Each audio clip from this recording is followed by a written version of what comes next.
जय श्री राम, जय श्री बालाजी महाराज। मंत्र जाप करते वक्त किन बातों की सावधानी रखनी चाहिए और क्यों रखनी चाहिए? क्या मंत्र जाप करते वक्त किन किन चीज़ों की सावधानी जरूरी है? क्योंकि जिससे हमारे मंत्र में प्रभाव उत्पन्न हो और हमारे मंत्र जो है जाप किया हुआ कभी भी वेस्ट ना हो, मानो खराब ना हो। मंत्र के अंदर एक रहस्यमय ऊर्जा छुपी होती है जो हमें दिखाई नहीं देती है।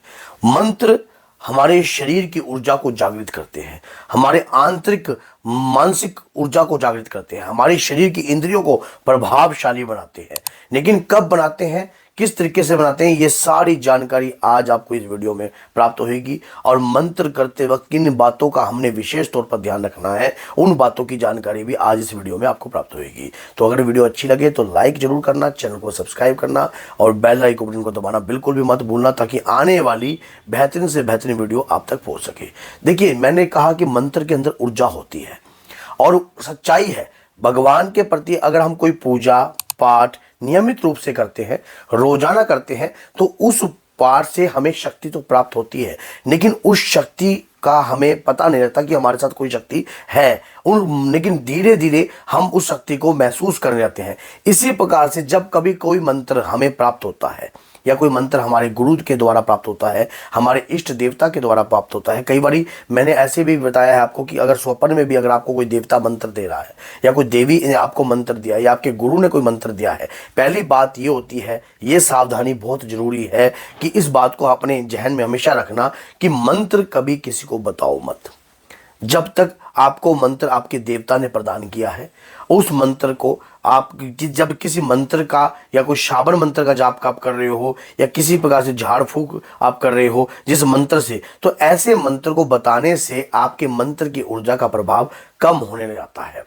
दूसरी बात, उसे भक्ति का मार्ग दिखाइए। जो व्यक्ति उसे और मंत्रों में शक्ति होती है, उन्हें पहले जो है मंत्र जाप करने की, कई बार व्यक्ति सोचता है कि मैं कभी भी कोई भी मंत्र, मान लीजिए आपने ओम हम हनुमते नमः इस मंत्र का जाप प्रारंभ कर दिया है, आप सोचते हो कि मैंने इस मंत्र को उठा लिया और ये आज ही कार्य करने लग जाए। देखिए, मंत्र में तो एक शक्ति है जो छुपी हुई है और शक्ति के बारे में हमें नहीं पता, लेकिन जब मंत्र की उस ऊर्जा को आप जागृत कर लेते हो अपने मुख बिंदु के द्वारा, तो मंत्र सामने वाले के ऊपर जो है प्रभाव करता है, आपके कार्य को मंगल में करता है। जिस भी प्रकार के आपके कार्य होते हैं, जिस भी तरीके के, अब उसको जाप करने का जो समय होता है, किस तरीके से करना चाहिए, पेशेंस रखकर, धैर्य रखकर, जल्दबाजी में नहीं। अगर आप मान लीजिए कोई भी पाठ या पूजा करते हो तो उसका संकल्प लेकर अगर पूजा करते हो तो उसका भी फल आपको प्राप्त होता है। इसी प्रकार से अगर आप कोई मंत्र का जाप कर रहे हो तो अपने जीवन के अंदर अपने आप को बहुमूल्य बनाने के लिए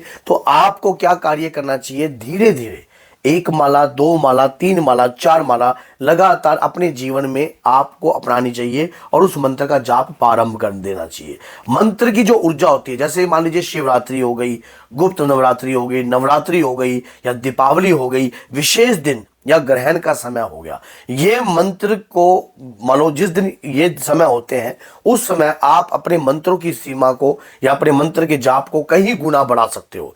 मान लीजिए अगर आप रोज की 10 माला कर रहे हो तो उस दौरान जो है आप अपने उस समय आप 51 माला भी प्रारंभ कर सकते हो, क्योंकि उस वक्त जो है वातावरण में एनर्जी होती है। मंत्र, अगर आपका कोई मंत्र सिद्ध हो गया है तो उसे कभी भी दुरुपयोग नहीं करना चाहिए, गलत कार्यों में कभी भी नहीं चलाना चाहिए। किसी भी व्यक्ति का नुकसान करने के लिए अगर आप मंत्र की शक्ति का प्रयोग करोगे तो याद रखना, एक बार तो मंत्र आपके लिए कार्य कर देगा, लेकिन उसके बाद वो मंत्र आपका कार्य नहीं करेगा। महाभारत के युद्ध से आपको बहुत कुछ सीखने को मिलेगा। महाभारत में आपने देखा होगा कि एक तरफ जो था वो कर्ण था और एक तरफ अर्जुन था। दोनों ही अपने मंत्रों की विद्या के द्वारा जो है शस्त्र छोड़ रहे थे, लेकिन कर्ण के पास बहुत सारी विद्याएं एक्स्ट्रा भी थी, लेकिन उसने पाप का साथ दिया, उसने पाप का साथ दिया, जिसके कारण उसकी विद्याएं उसको धोखा दे गई एंड समय पर।